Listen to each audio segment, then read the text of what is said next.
we're going to use the Pso Sprocket, 2 of them, to get into that neck area.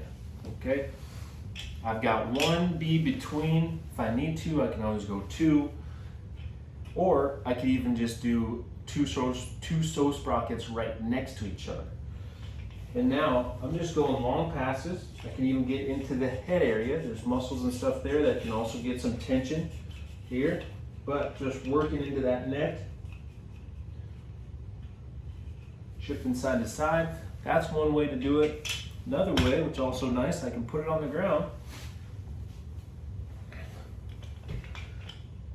place my neck right there, and then now I can play around with where my hips are at, or shifting my head side to side, doing yes and no's, okay? Or bringing my hips up, which will put more pressure onto the neck area.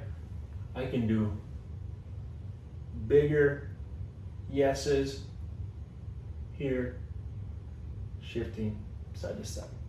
Different feeling, different pressure, different surface area than the Pso neck.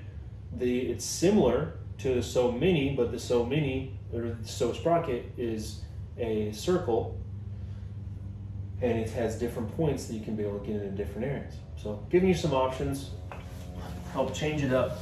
Each body, each situation can be a little different. So